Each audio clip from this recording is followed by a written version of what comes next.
Hi everybody. Today we're going to have a look at question 6, part L, which is the last question of the short questions, and this is from the 2022 higher level paper, just so we know where we are. One thing to point out before I start on this is one of the questions where you have an option within it, depending whether you studied the particle physics option or the applied electricity option. I understand that most people, like a huge majority of people, do the particle physics option. So that's what I'm going to answer today. And that's what I'm going to continue to answer as I keep going. But if you are not in that group and you're an applied electricity person, please let me know and I can answer your question for you as well. Okay, so unless I hear or unless I get a request saying please cover those sections, I'm going to keep going with the particle ones because I think that's just what the vast majority of people are doing, and I'm just trying to catch as many people as I can with these videos. Okay, I hope that makes sense. Let me know if it doesn't.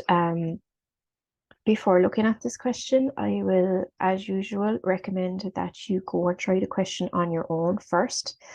It's always really easy to see somebody answering it and go, oh, yeah, I remember that from class. I'm following you now. I get you.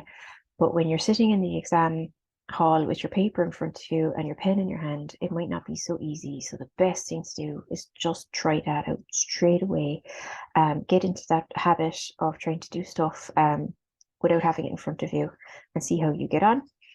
My next suggestion then would be to try finding your answer in your book or your notes first. Try finding just enough to get you started so that you can see if you can work it out by yourself. Because even if you didn't immediately know what to do, with a little bit of information, you're still kind of using your muscles to finish off the question, and that's going to make you a bit stronger, a bit better prepared for your exam as well. If you are stuck and you watch the video, hopefully if I've done my job, you'll have a better understanding and be able to answer the question. But if you've watched the video and it's not making sense, talk to your teacher, talk to me, ask. The worst thing to do is just be stuck. So do let somebody know, and everyone, we can give you a hand. And if you're on the other side of things where you're like, I have this answered already, I only came here to check if I got it right, I would say go off, have a look at my sample answer. There's a marking scheme attached on the website as well. See, does your work compare? Does it look okay? If yes, happy days, you've cracked this question. And if not, you might need to go back and look at the video and see where did we start doing something different. Okay, that's the usual warning. Not warning, but recommendation. So let's start looking at this question. And I love this section of the course. I just think it's really cool. It's where all the stuff that we thought or was right all along starts going completely out the window, and everything works completely differently, and I love it. So pair annihilation of an electron and a positron occurs in positron emission tomography, or a PET scanner, PET. Write an equation for this annihilation. Okay, so that's the question. That's what you're given, and you're asked to write an equation.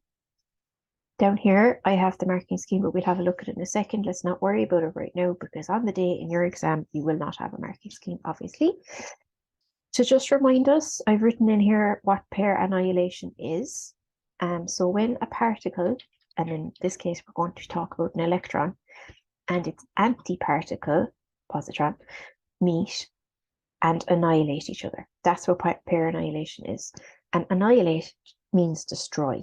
Now, we kind of know in physics, nothing just gets destroyed, but what's happening here in this case, in pair annihilation, is the two particles are coming together, an electron and a positron, and they annihilate each other, but what actually happens is energy is released. So we're going from matter to energy. We're in that Einstein equals mc squared zone now, where all of a sudden, despite what we've been learning all along, energy and matter are interchangeable. Okay, very weird, and very relatively recent as well that we realize these kind of things. There's a couple of ways you can do this equation. I'll try to show you a few variations, and then I'll show you that according to the marking scheme, everything's acceptable. But I'm going to do kind of like a word one first, just to help you. This is not an answer. This is just me explaining what pair annihilation is, okay? So I'll say, my pen isn't, oh, there you go. Oh, it's a bit skinny. I like a thicker one, makes it easier to see. There we go. So I've got an electron, and a positron. That's the antiparticle of an electron. Positron. Sorry, my spelling isn't great. Is that right? An electron and a positron, and they get turned into energy. Okay, and it's probably emitted like a photon of electromagnetic energy. Okay, so let's start putting an equation around this in a way that everybody understands. So electron is E with a minus, plus a positron is E with a plus. Everything about a positron is the same as an electron except for that charge, okay? And it's kind of two particles of energy because I have two, not particles of energy, two packets of energy. And if you might know that a photon is a packet of energy, so I get two of them. Because I got two particles in, I have to get two of something out. So I'll say two, and I'm saying this time HF. And I'm just going to put over here, remember, E equals HF. So the energy of a photon is Planck's constant times the frequency. Okay? So this piece that I'm going to put in the box, that's your answer. That's one way your answer might look, okay? Another way to write it, and I'm just saying, I probably would go with this one, it's probably my automatic one. You could say that you've got two masses, ME. This means the mass of an electron, because you've got the mass of a proton and the mass of an electron, sorry, the mass of a positron and the mass of an electron are the same.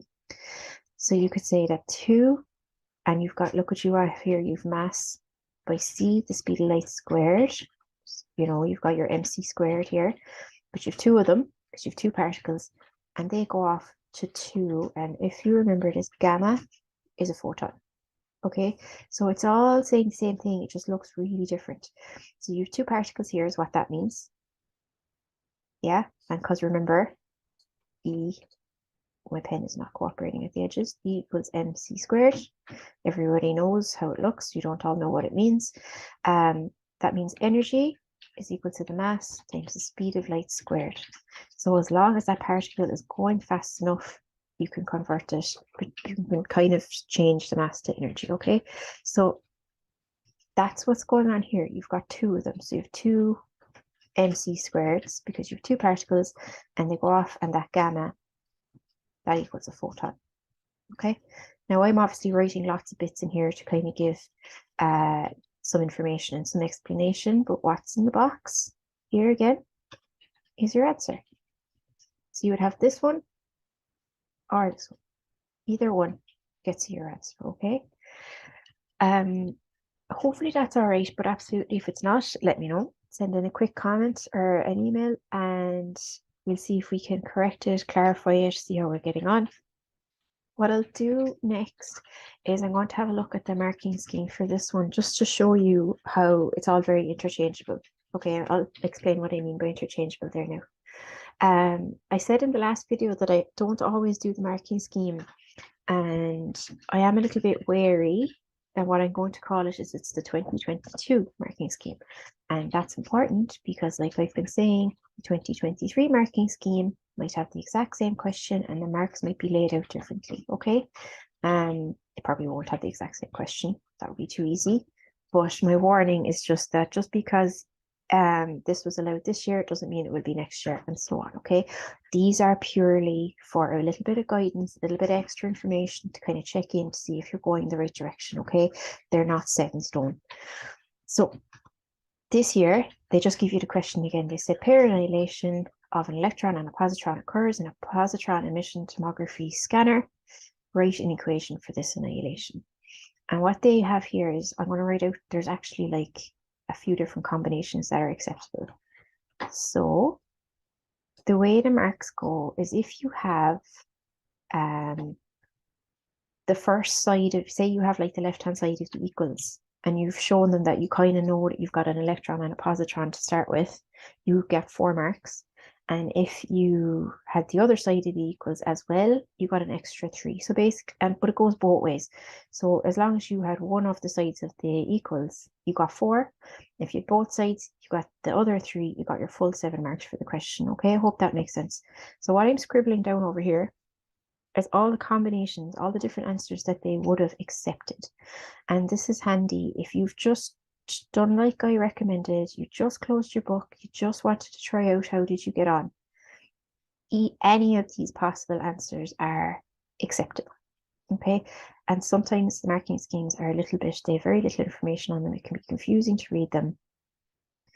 And that's what those slashes there, they're like either or, either or. So here's my 4 possible answers. And there I go. So this is fine because I got an electron and a positron turning into 2 photons. This is fine. Electron and positron turn into 2 photons or 2 bits of energy. This is grand. I have two particles that both have the mass of an electron and they're turning into 2 photons. Same here, same here. So any combination is all right. And I'd say as long as your kind of wording is clear as well, you'd be in a good position. Okay. If you have a different answer and you're not sure if it was right, you could always send it in to me and I can check. So you can always send me in an email with like a picture of your copy or a screenshot or whatever, and I can just go, yeah, I think that would get the marks. I'm going to just write in again for you what's a good way to get my attention. I'm going to type it because my pen isn't always that good. So info@physicshelp. I forgot a letter, of course. .ie. But if you go on the website, there's loads of ways you can get me there. It's all written up there as well anyway. Okay. So please do let me know if you have questions about this question or questions in general about your physics course or any part of science and maths that you're feeling that you're interested in or something that you're finding difficult. Okay, that's it for me for this one. And that's actually the end of all the short questions from that year's paper. We'll be going on to some of the long theory questions next. So they probably will be longer videos, but they have lots and lots more information in them. Thanks for watching. I hope you found that useful.